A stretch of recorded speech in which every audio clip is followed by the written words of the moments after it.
Life and business can be easy, but us silly humans love getting in our own way. My name is Nico Rapclis, and I've had a wild journey. From releasing traumas that I held on to for decades, to playing college athletics, working with multi-million-dollar brands, having a spiritual awakening, and now coaching incredible humans navigate their inner and outer world. The Just Grow podcast is my outlet to share and help others with life and business. After investing north of $100,000 into my personal and professional development, the Woo plus Do formula is what has served me best. A healthy combination of mindset, energetics, consciousness, spirituality, self-healing, and discovery, matched with a high-level strategy, principles, focus, optimization, and accountability to help you be, do, and have everything that has been placed in your heart. This podcast is for the impact-driven entrepreneur that is finally ready to start thriving internally and externally. Welcome to Just Grow.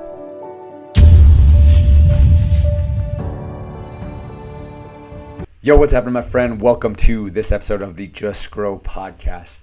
This particular episode, we did an interview with John Malott. This was an exciting interview. John is a very successful guy in the multi-level marketing space and has multiple different types of companies that he's involved in. He has a really cool story, especially because he came from such humble beginnings.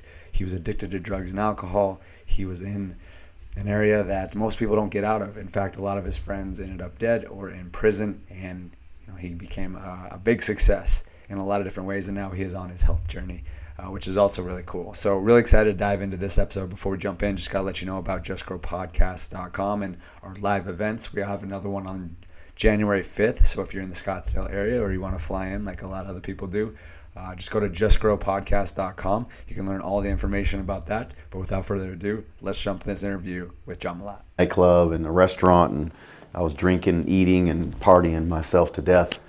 And between pounding Red Bulls all day and Red Bull vodkas all night, and eating everything that the restaurant provided, and then staying up till 5, 6 in the morning every night, it took its toll in a big way. Down. Yeah. So I was in bed for 2 weeks, couldn't figure out what the hell was wrong with me, and I ended up. Of course, went to a doctor several times. They couldn't figure it out, and I was just miserable. I couldn't move. All my energy was gone, which is not like me. And I had a major prostate issue. And eventually, I after being on all kinds of medication, pharmaceuticals, none of this shit worked. And I was like, damn, this shit is not working. What the fuck am I going to do? And a buddy of mine said, go see this naturopath. And I was like, what the fuck is a naturopath? Like a witch doctor or something? And this naturopath put me on like watermelon, pumpkin seeds, saw palmetto, vitamin D, zinc. Changed my life, man. 60 days later, I was back at it, man. I was like, all right, I'm sold on this shit. Damn. So that's been my mission for really the last 13 years now of getting rid of all these chemicals and all this shit. I have like these forever chemicals they keep talking about now. I was doing blood tests, and they were finding this shit in my bloodstream, stuff that they make energy drinks with and all this kind of stuff. And I'm like, yeah, I gotta do something about this shit. It's crazy to once you get just more aware of everything that's going on in the world, about how it's not all serving us.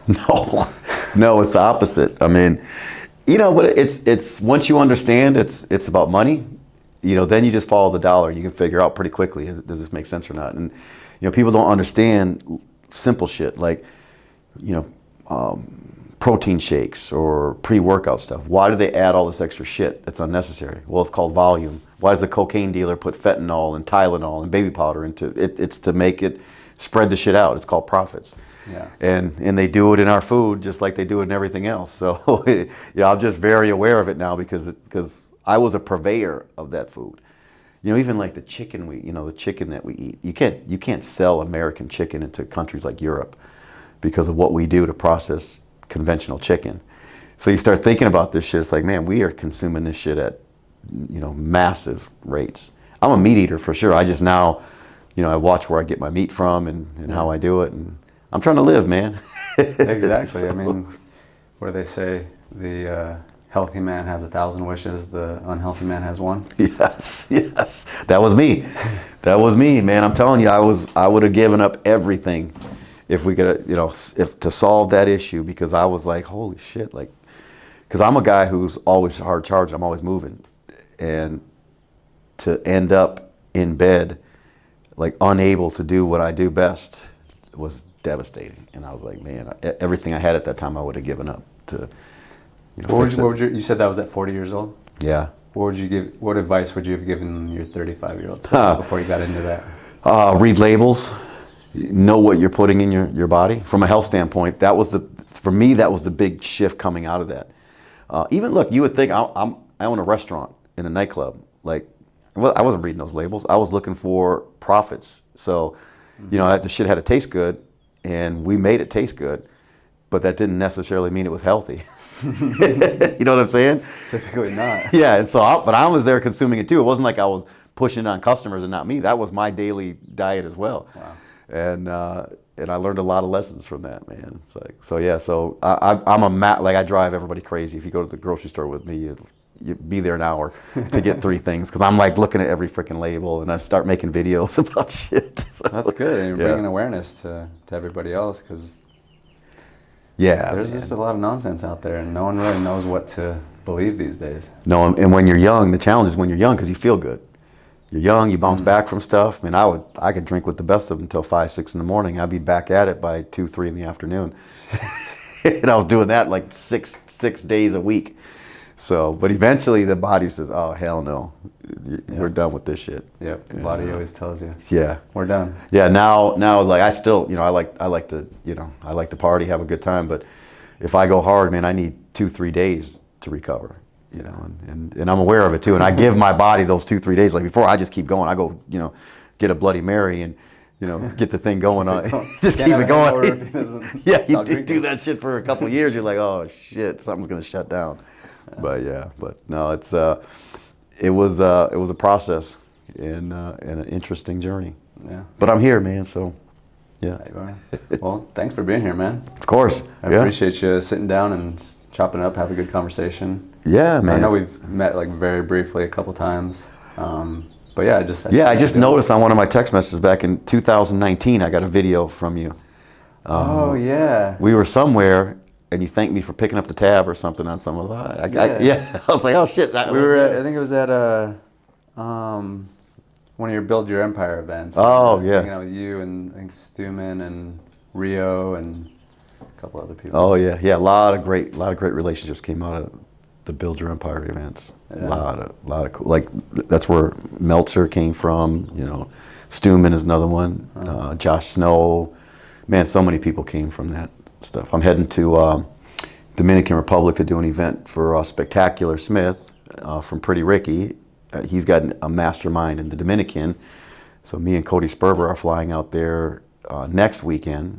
So, I mean, just all that stuff, I look back, Build Your Empire was such a incubator and a relationship creator.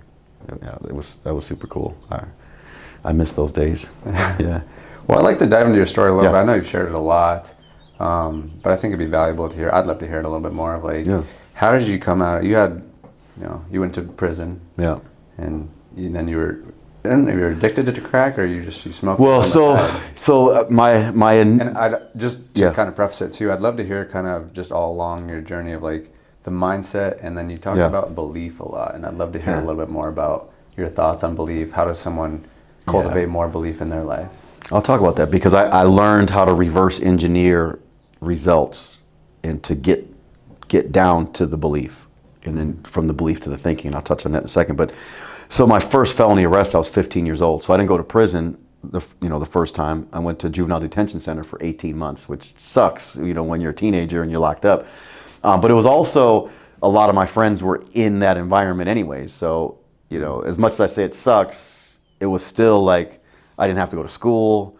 It was kind of a free for all, other than you were locked in this facility. And then coming out of juvenile detention center, something we now call the crack epidemic, which we weren't like saying that, when we were in it, we were freebasing cocaine, which turned into rocks, and we smoked it. 17 years old, I had a heart attack from it. So I get out. Of course, I'm immediately back into the old associations. And see, the interesting thing about, particularly juvenile detention facility, is you really believe you're going to be a better criminal coming out. Like, I don't recall conversations saying I'm not going to commit crimes anymore. It's like, you know what I mean? There wasn't like rehabilitation in there. There wasn't like real programs. You had guards that were mean as fuck. You know, it just was a place that was perpetuating the problem. Mm-hmm. So you leave there, you know, believing that I just won't get caught ever again. And of course, so I went right back into the same stuff, and then of course that happened. So I end up, there were some circumstances around that. So now I end up, after going through that process, I'm locked in a facility again. But now this one has a drug rehabilitation program built, and the judge forced me into this program, which thank God, because, you know, sometimes when you're at the lowest point, you know, it seems like it's the curse, like your life is cursed. It turned out to be the biggest blessing, because in DePaul Rehabilitation Center, I met a guy by the name of Dave.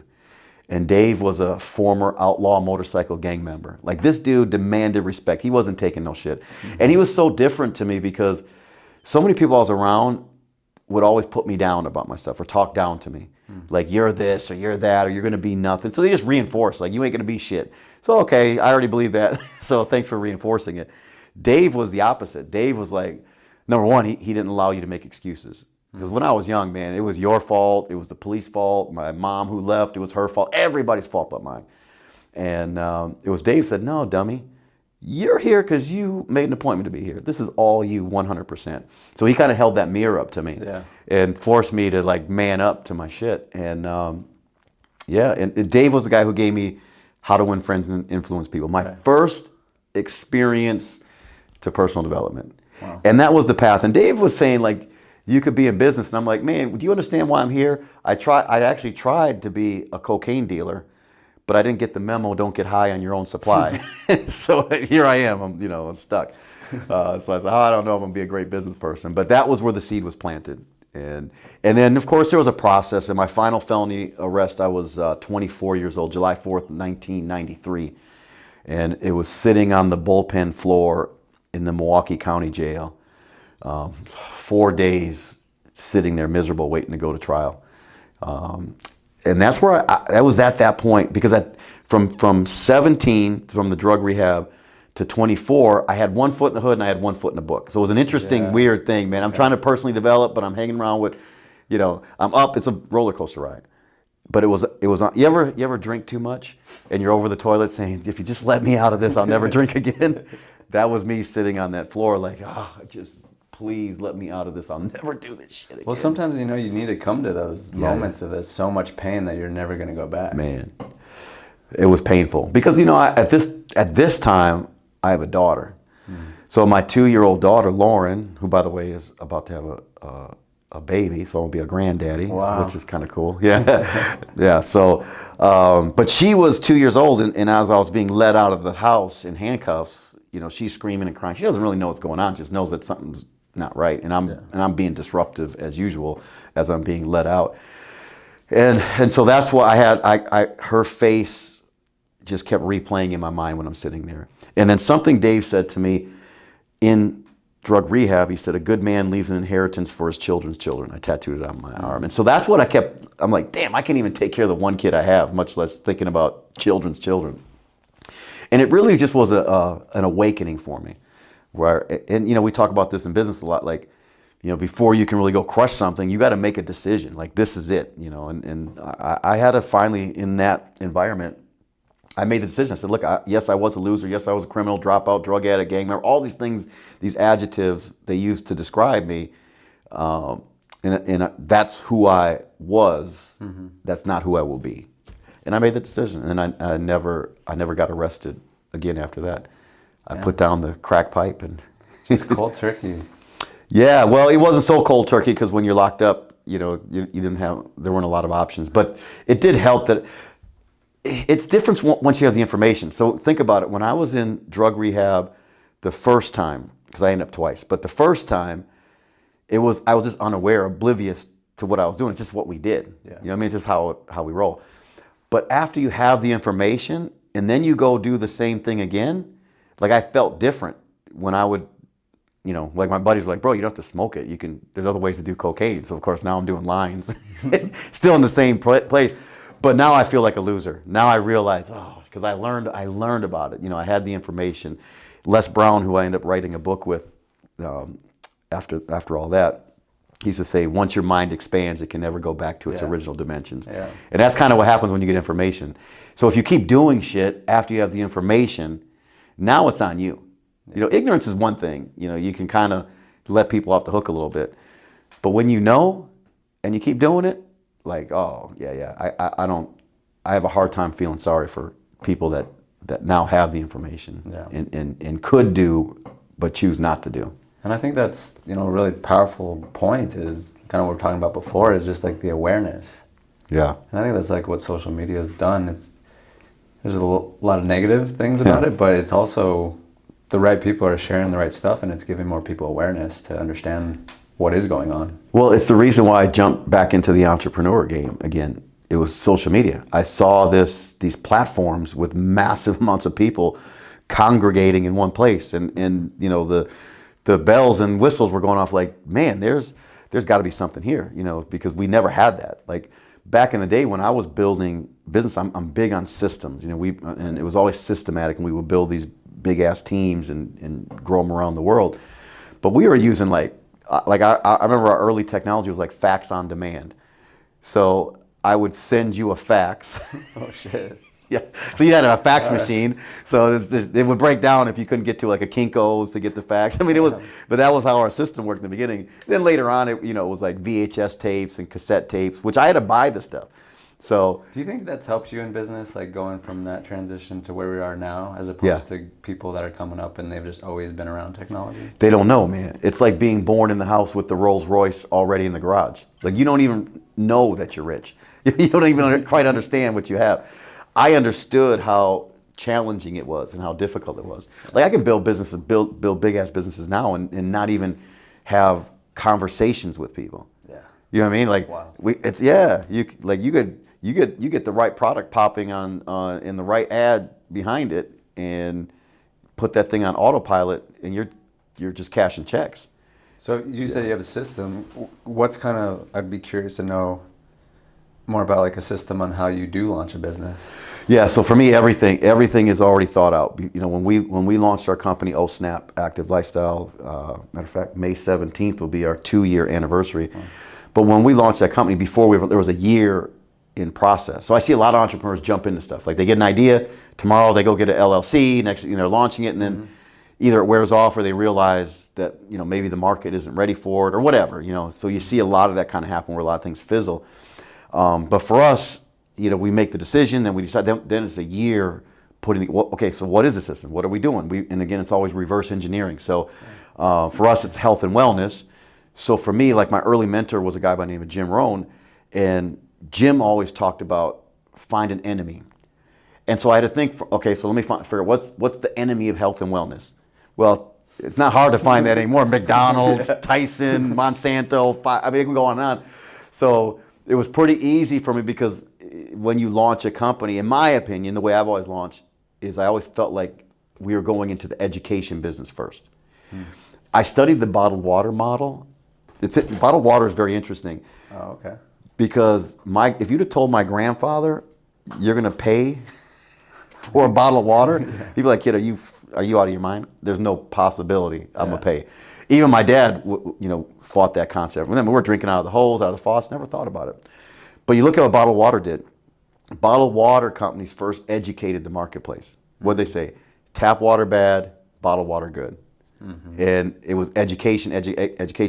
Then the sales went through the roof. Look what Nestle does in bottled water these days. It's insane amounts of money. And they're probably pulling the shit right out of the tap anyway. You know what I mean? Yeah, exactly. But so I like that model. I said, for me, when we bring brand ambassadors into the company, I said, look, we're not in sales right now. We're too early in the game. We've got a different delivery system. So I said, we got to educate the marketplace. They know about pills, they know about powders, they know about gummies, but they don't know about snap packs. So anyhow, so that's our process. So then from there, I create the systems. And nowadays with technology, it's so simple. Like we have an app that's got a click funnel built into it, SurveyMonkey, CRM. Like I took all these different things that I've used, ClickFunnels, all these things, and we put it in one app for our sales reps. That's why we scale so fast. Like my last company, I had 327,000 affiliates in 8 countries. And you can do that, and I did that in less than 8 years, because we had systems. It was push button, and today you can't get more push buttons. You don't even have to push buttons anymore. Now you can talk to the damn thing, and it does it for you. So, like we have a step. Like even, let's say I onboard you. I have a button I press on the app. This is as an affiliate? Yeah. So let's say you want to come on as an affiliate. Okay. I press a button on the app. It'll text you, email you, send it through Instagram or Facebook, our 10 steps onboarding steps. So it's on you at that point to go through the steps. But the app gives me feedback. So it tells me, oh, Nick watched 20% of the first video. And I'm like, okay, fucking Nick. Now I got to go back and it either text you or say, Nick, you can't watch the whole video. What's up, bro? Thought you wanted to win here. So that's what's cool about the technology too, is that like when we would follow up in the past, like either whether you're a customer follow up or you're a new ambassador coming on board, it's still a sales process happening until you're rolling. But back in the day, I just have to call you and say, hey, Nick, did you watch the video? I didn't have any information. You could lie. Yeah, I totally. Yeah, of course I did. Watched all of them. Yeah. It's great. And most of the time they're lying. Now I call my friends, like, as I'll send my friends in the prospecting side of things, I'll send them a video on purpose. I say, bro, check out this video for me. And then I'll text them back, did you check it out? And I know they didn't, because it tells me if they clicked on it.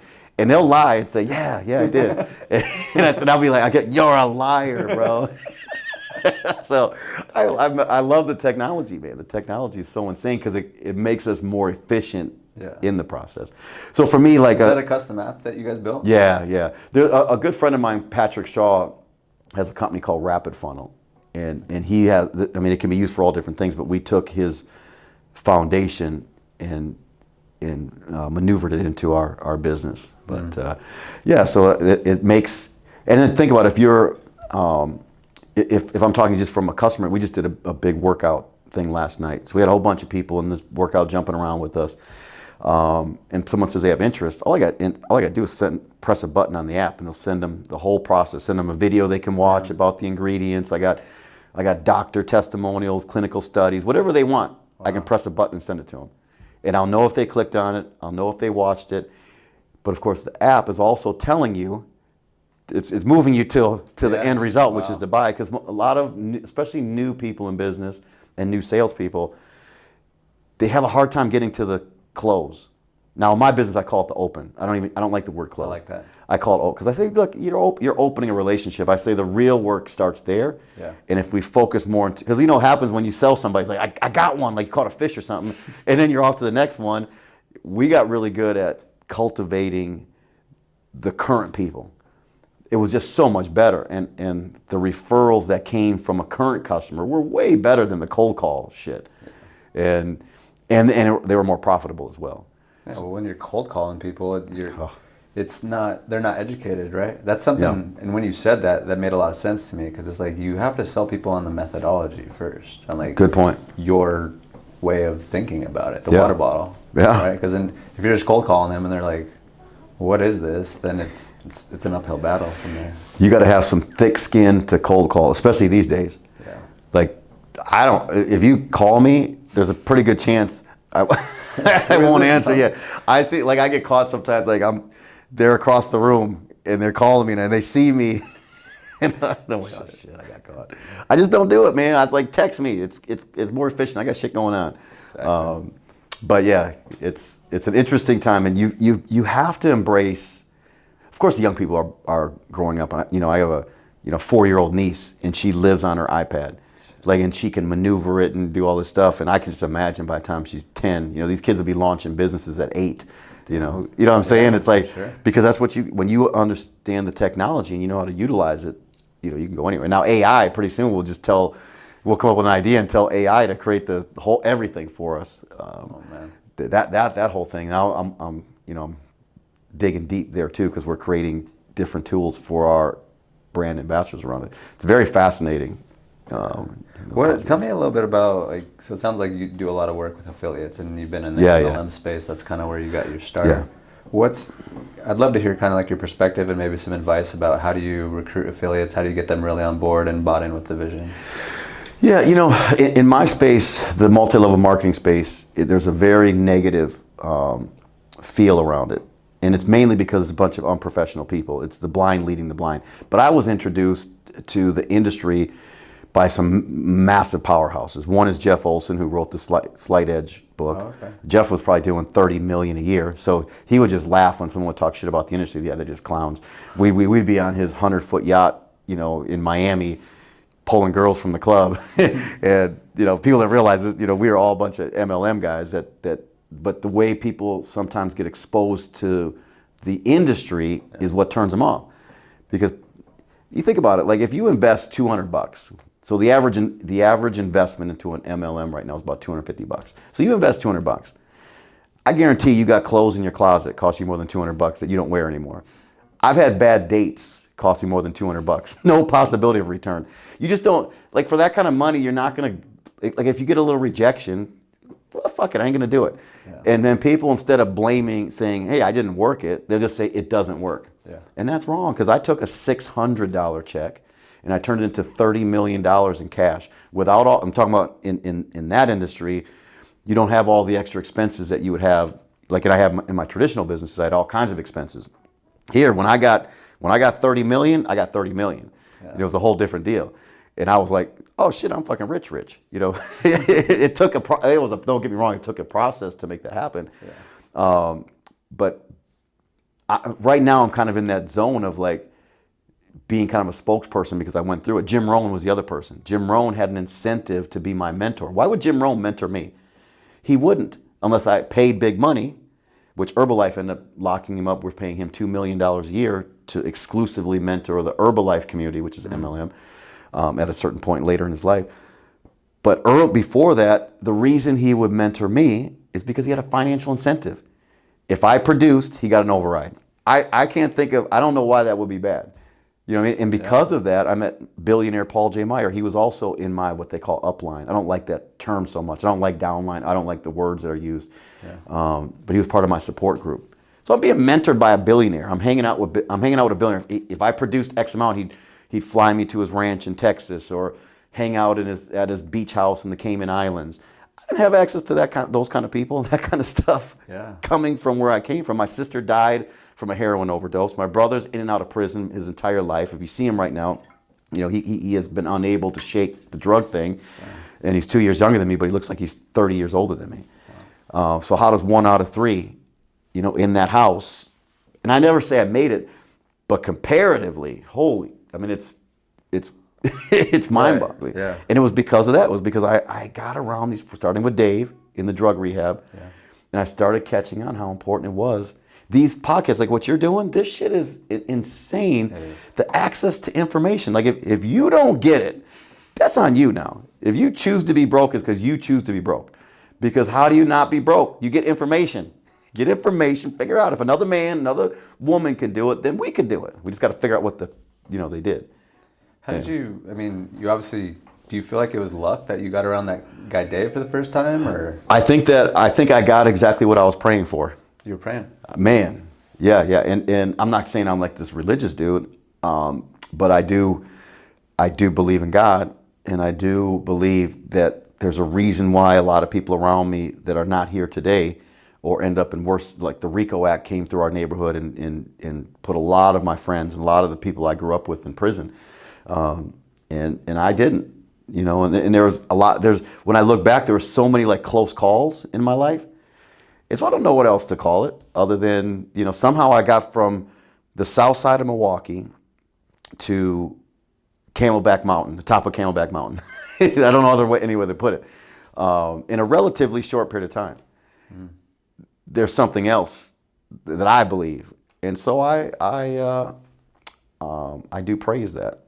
And even before I come in here, like I walk into your podcast studio, I have this little thing like, give me the courage to speak the right words and to put it in a way that people not only hear, but they feel. Because there's a difference. You could say shit, but because it used to be, and a lot of salespeople are like this, it hits their head and it comes out their mouth. The best filter system, what comes in the ear, hits the brain, goes through here, then comes out the mouth. Mm. That's a whole different deal. Shit.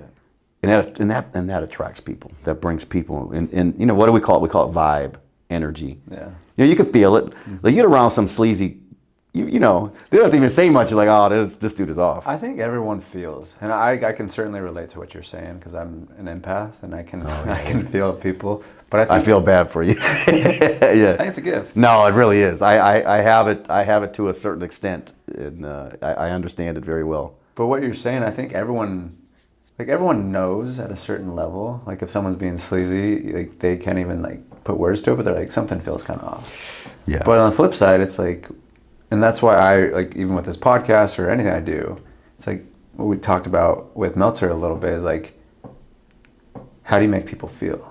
Because people don't forget about that. Yeah, Meltzer's the master at it. Like Meltzer will turn like trolls, haters. I've watched this dude turn someone who's like totally against him or just being nasty, and turn them into fans.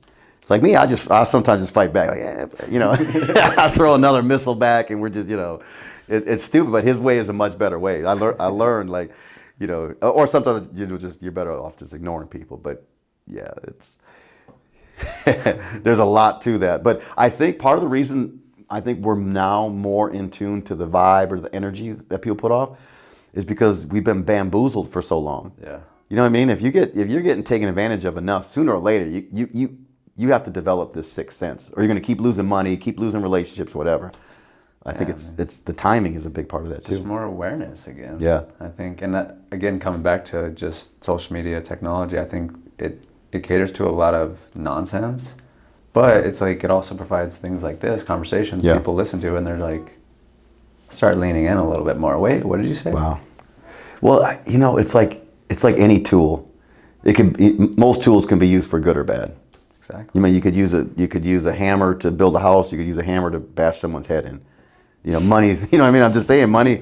Yeah. Money is the same way. You could use money for good or you could use it for bad. Money is only going to make you more of what you currently are, probably.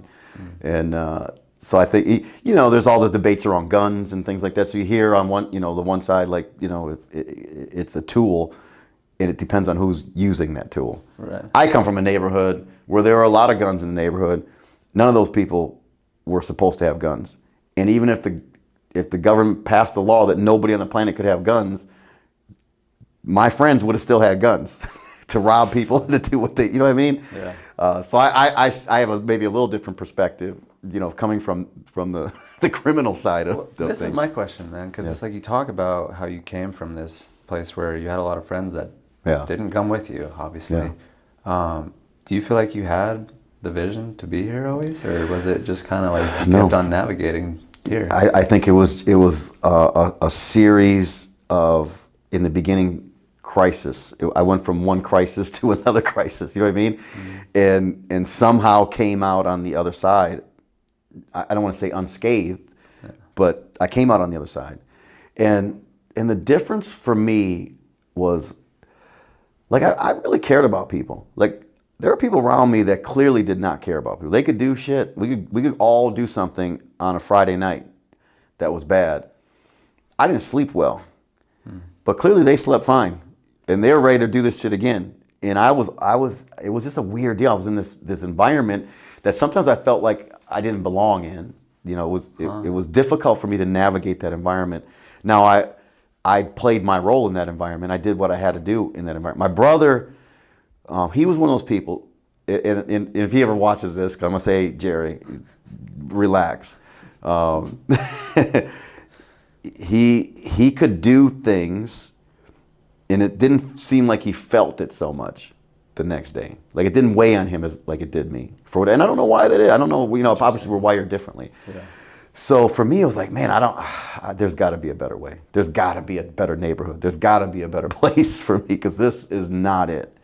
But I did what I had to do, and again, it was those unfortunate events that seem like curses, that now looking back from this vantage point, it's like, oh, I see how that connected to this and connected to that, and that's how I end up in front of Jim Rohn. That's how this happened. You know what I mean? Dave in the rehab. 'Cause my brother went to rehab too, but he didn't have a Dave. You know what I mean? It's like we had very similar situations and upbringing, of course, but completely different outcomes. And that's it always fascinates me.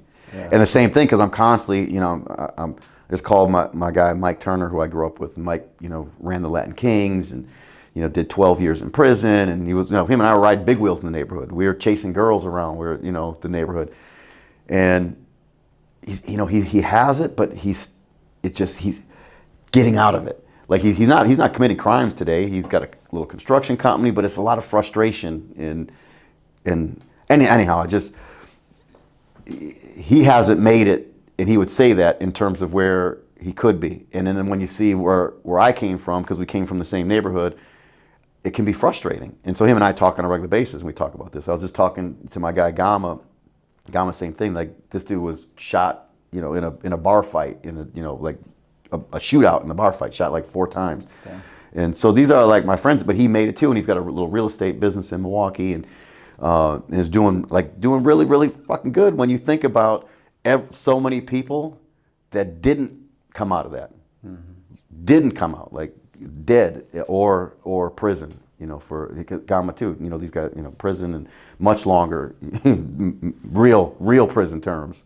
Yeah, you know what I mean? It's like, yeah, and so to overcome that, so it just tells me though, they overcame that, and they made the best of it in those environments, and they do real well, and they avoid it.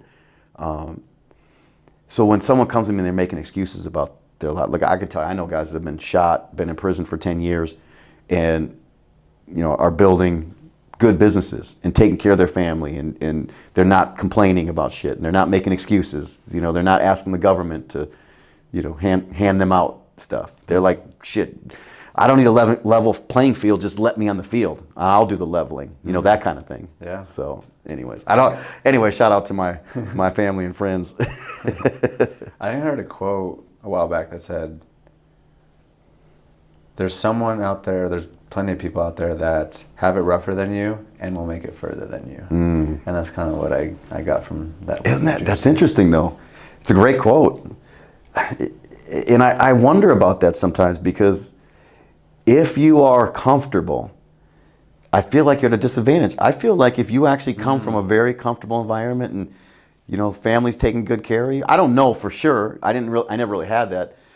But from my non-statistical, looking at this, it seems like, because you hear the stories, like people came from these crazy adversities and somehow overcame. And I almost feel like, in a lot of ways, I think I was overcompensating because I didn't know what else to do other than just, when I had a hold of something, I charged like a freaking maniac. Well, that'd be another question. I actually even thought about that earlier. Was something I wanted to ask you was, how do you keep momentum? Because you started getting success, things get a little more cush. How do you make sure that you stay on the ball? Yeah, I mean, it's a great question, and because I've lost momentum twice. Made millions, lost millions, lost everything twice. That's the mark of a successul entrepreneur. Yeah, and thank God, time heals all wounds. Like if you got enough time, you can get the stuff back. But for me, the first time I lost everything, it was really because of my arrogance. Because I'm the fucking man. Yeah. Look at me. I got this, that, and there's a song. What is it? Wait till I get my money right. You can't talk, whatever. I'm like, that was me. Once I got money, I was like, because I thought, I always believed money was the solver of all of my problems. And once I had money, I'm like, I'm gonna roll through the neighborhood, Rolex out the window, driving a different car every week. I'm gonna show everybody. I'm gonna show all the haters, all these people talking. And I did that a little bit, but I was just more. I was just arrogant, man. I was arrogant, and when I fell, what was interesting is even the people that were clapping, when I fell, I realized they were rooting for me to fall. You know what I mean? Yeah. People will clap for your success, but if you're a jerk getting it, yeah, you get the little golf claps. And I humbled myself, man. Now I have on my writing hand to remind me all the time, ego is the enemy because of what happened. And the second time, the comeback was so much faster. Because in the second time, it was about you. It was about other people. So I made the next million. The first million was all about me. It was, I'm going to grind this thing out.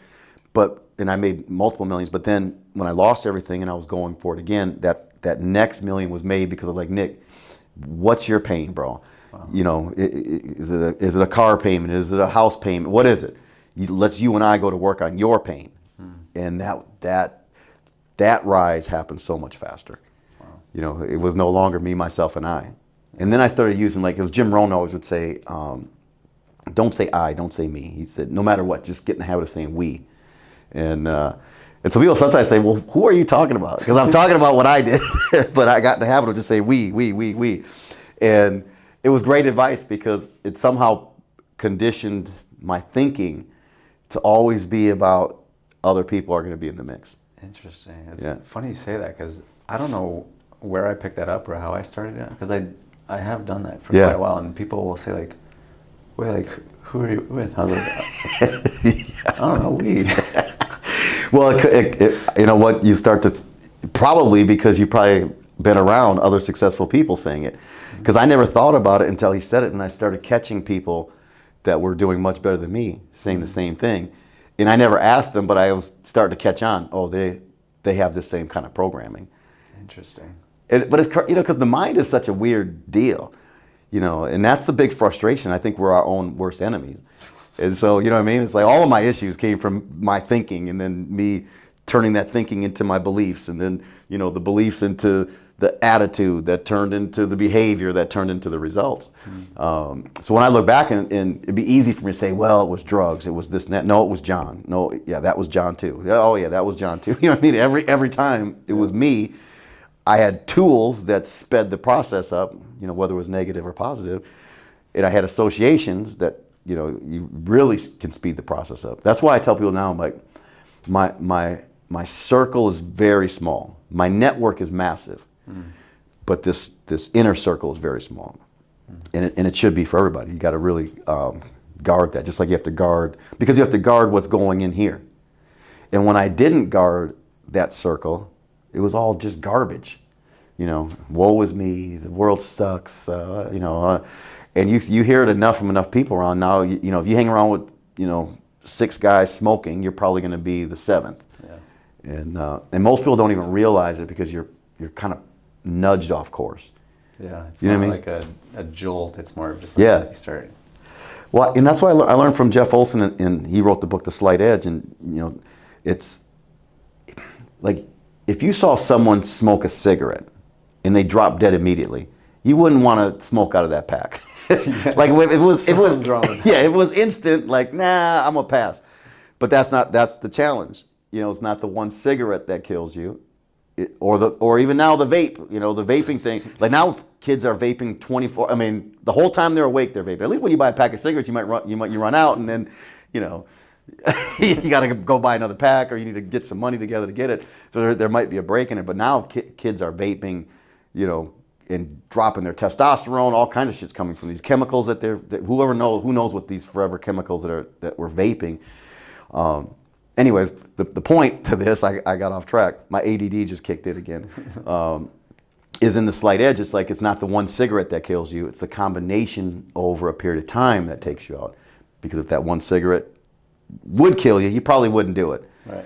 But we sort of get nudged, you know, and just like aging, like I fight aging to the max because I believe aging is a disease, and so I do everything in my power to fight that. But we're programmed and conditioned to believe that as you get older, you should start feeling pain, you should slow down, you should, you know, get in your rocking chair and, you know, get a little drool bib, and I just don't agree with any of that.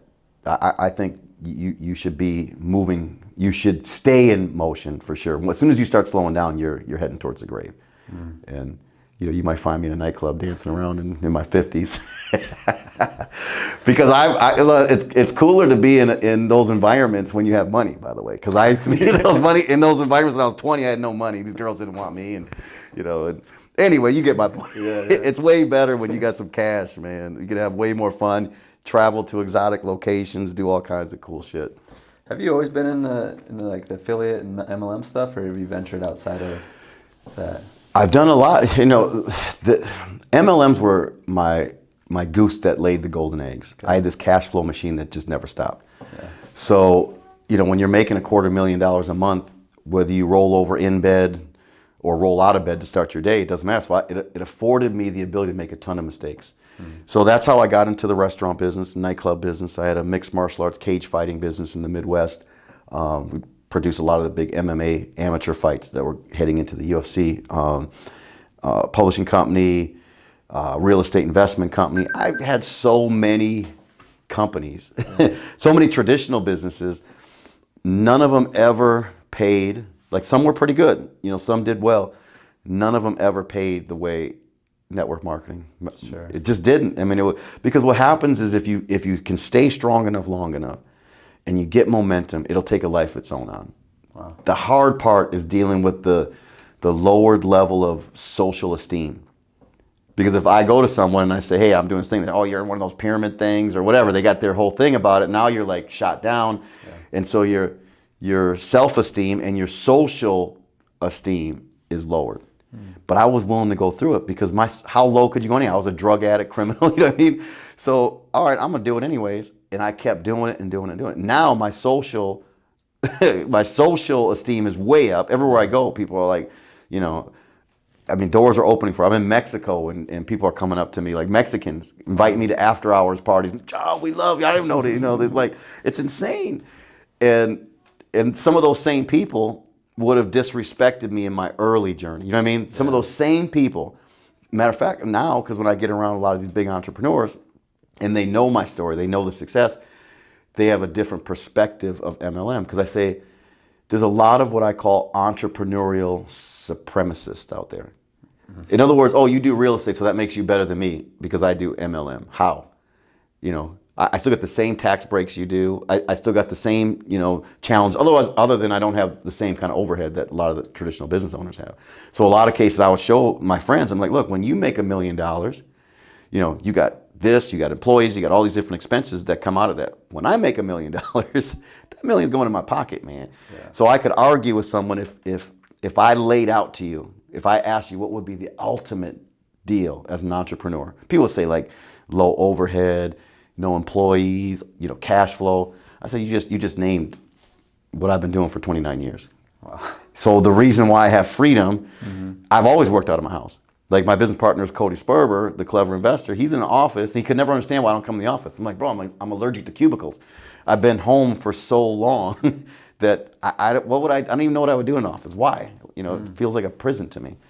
But it's a different mindset. And again, I don't knock anything. Like anytime I get around anyone entrepreneurial, I'm high-fiving them. I don't care what it is. You got a laundromat, janitorial service, eBay, e-commerce, whatever.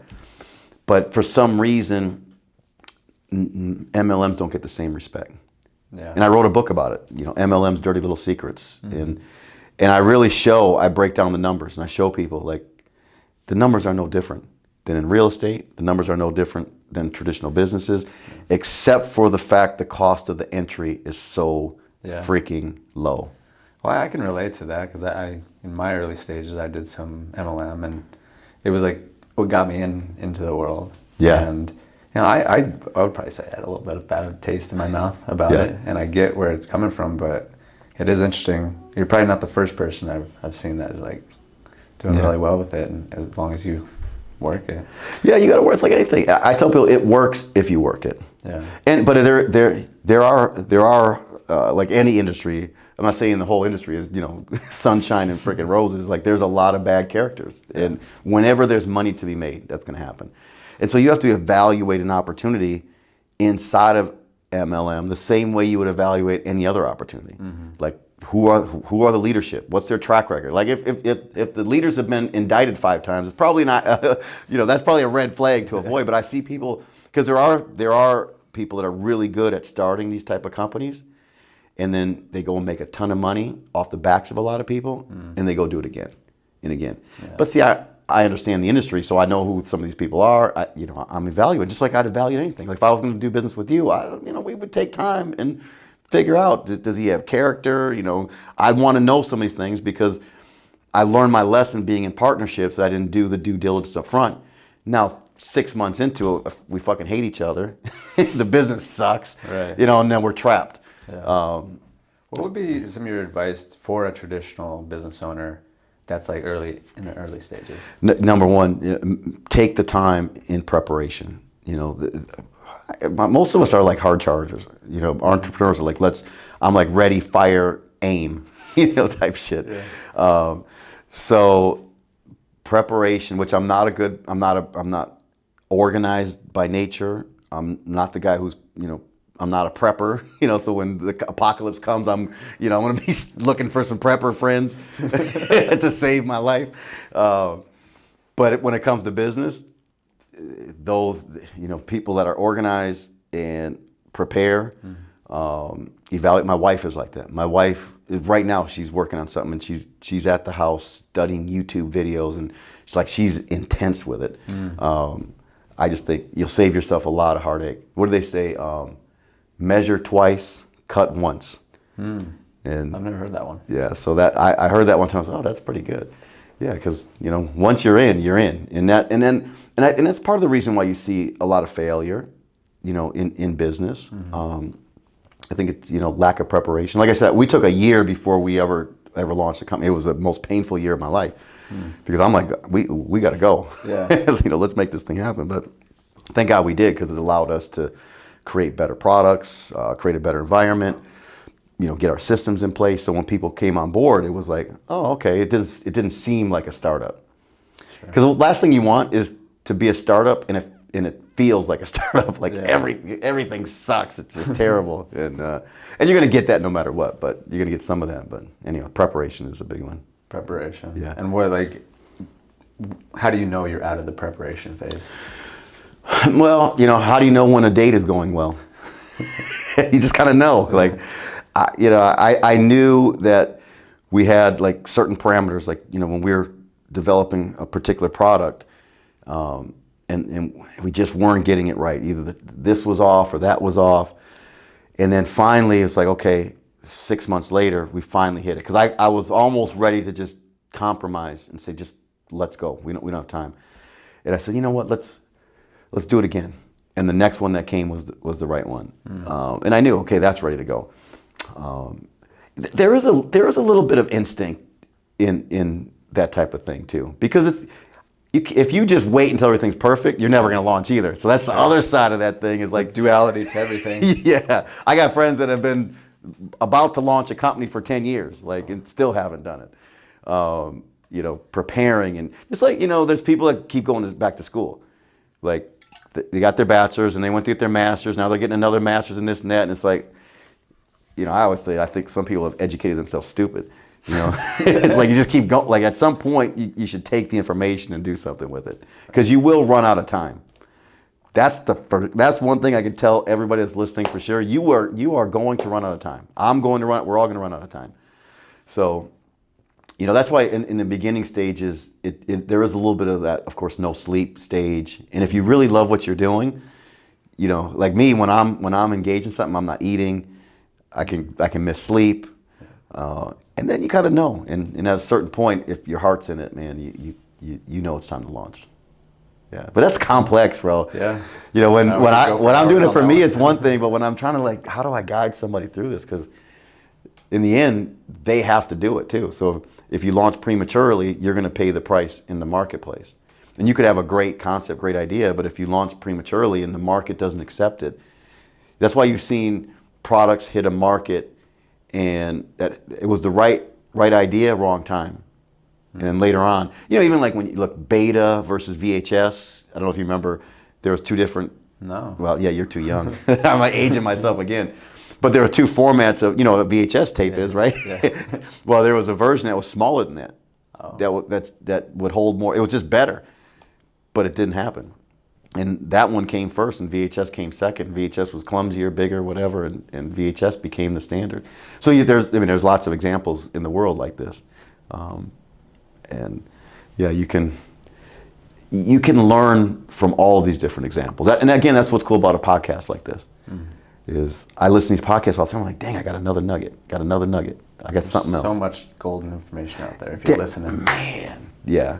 So I love what you're doing, because this gives people access, and they can pick and choose. You can fast forward, like, oh, well, I don't like the John Malott episode. They can go to the Dave Meltzer episode, whatever. You know what I mean? It's like you can kind of cherry pick the information maybe that you need for that particular season. Yeah. We didn't have that, bro, back in the days. Yeah, we're very fortunate with technology if you use it correctly. No doubt. And I think that's why it's important to have strong boundaries around technology, because then you can just get sucked into it. Yeah, that's the other thing. It's just, what do they call it? The scroll hole on social media. So one of my friends said it's like the doom scroll. Yeah, man, you get caught up and like you don't realize all of a sudden it's like 2 hours went by. I'm like, what? So you have to be intentional nowadays with all of it because it's all designed to grab your attention. Yep. And Instagram incentivizes everybody to stay on the platform longer. Exactly. And they're really good at keeping you on that damn platform. Trying to make more money. More money. So you can't blame them. I have to blame myself though if they sucked me in for 4 hours and I was just unproductive for that time. Right. So again, that comes back to like, taking responsibility, which sucks, but it's a big part of growth. It's a big part of getting to that next level. Yeah. Well, dude, thank you for being here. Yeah, man. This was great. I have a couple of last questions Yeah. I'd like to end on. One's kind of a deep question. Uh-oh. What are people saying at your funeral? John cared. I think that's the biggest thing, because I live by this, a good man leaves inheritance for his children's children, and I realized later on that it wasn't about money. For me, it's the books that I wrote in. It was the empty journals that I wrote in that my kids will inherit, that are way more valuable than whatever amount or real estate or whatever assets I leave to them. But I do give a shit. Like if you're in my circle, you're gonna eat. You know what I mean? Like if it doesn't matter what your situation is, I care. And I also care about entrepreneurs that are coming up. Like so, I end up putting in more time with people I probably shouldn't because it takes away time from family and my own obligations. But I'm a big fan of entrepreneurs, man. I just want them to win. And I'm fortunate, when you get on the other side of money, I can afford a little more time in that environment than I could have when I was, trying to get my shit together.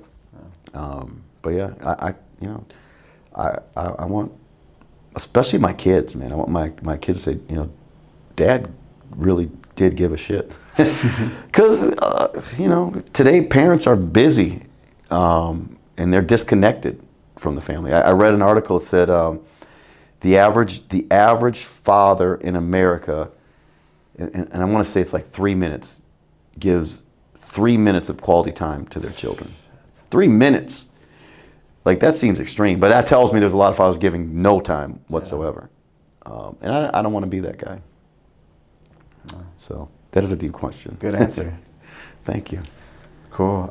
So last question, I always like to kind of just open up the floor. Is there any asks that you have of anybody listening? No, I really don't. I would just ask that you become the best that you can become. And don't go out trying to compete with other people. In other words, I see a lot of people trying to be another version of someone else. They see David Meltzer, next thing you know, they're acting like David Meltzer. Or they see Grant Cardone, and they're trying to be that. What I realize is instead of trying to compete, I would create. So like Andy Frisella has First Form, which is another supplement company. I have Snap Active Lifestyle, which is a supplement company. Andy Frisella and I happen to be friends. I don't see him as competition. He for sure doesn't see me as competition. Like he's light years ahead of me, man. This when you're doing over $1 billion and I'm 2 years new. But I've studied him. I know his story. I know about when he had the health food store, and I know all the struggles. I know that when that the money wasn't coming. So, but what I decided to do is look, I'm not going to try to be First Form. I'm not even trying to compete with First Form. We created something different in that environment. And it happens to be our delivery system. But and so focus on creating, not competing. And if you do that, you'll start to stand out in the marketplace. Yeah. And eventually people will find you, or word of mouth will start kicking in and say, hey, he's got that, or something different.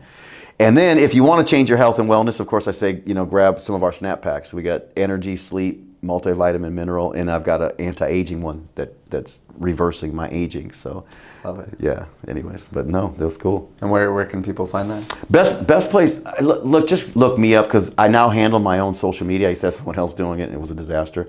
Expensive disaster. Beware of social media gurus, who I discovered. On Instagram, it's John, John. Malott, Malott, and that's the best place. It might take a little longer, but I pretty much hit everybody back. Anyone that hits me up in the DMs. Wow, Yeah. that's impressive. Yeah, because I'm like, I think of me, especially as a young entrepreneur, like trying to hit someone up and getting no response. And I had entrepreneurs that I really respect. I ran into one in an elevator one time at a conference, and we were going up like 15 floors. He didn't have to talk to me for long. But I was kind of excited this was one of my heroes. And the dude wouldn't shake my hand, wouldn't talk to me. And I was like, whoa, it wasn't at all what I expected. His arrogance was through the roof. He had 3 people around him, like blocking people. And there's only 3 of us in the elevator. And in the elevator, I made a vow. And my vow was if I ever made it. I didn't say when I'm going to make it, because I was still shaky if it was ever going to happen. But I said, if I ever make it, I will not act like this clown. And I started to change my worshiping of these individuals from that moment. And you'll notice if you ever come to an event with me, I'm usually the last one hanging out. You probably find me at the bar afterwards, hanging out some more with the people and socializing and all that. But yeah, that's it. Appreciate it, Nick. Yeah, thank you, man. Appreciate you. Yeah, this was good. Comfortable. Thanks. All right, my friend, thank you so much for listening to that episode of the Just Grow podcast. Glad that you made it all the way to the end. Trust you got an insane amount of value. Maybe you even wrote down some notes, maybe put them in your phone, maybe send them to some friends. In fact, what I would strongly recommend that you do right now is send this episode to at least one friend, family member, loved one that you could think could get some amazing value from our message here at the Just Grow podcast, so that they can blast through their limitations and really hit the goals and dreams and desires that they truly want inside of their life.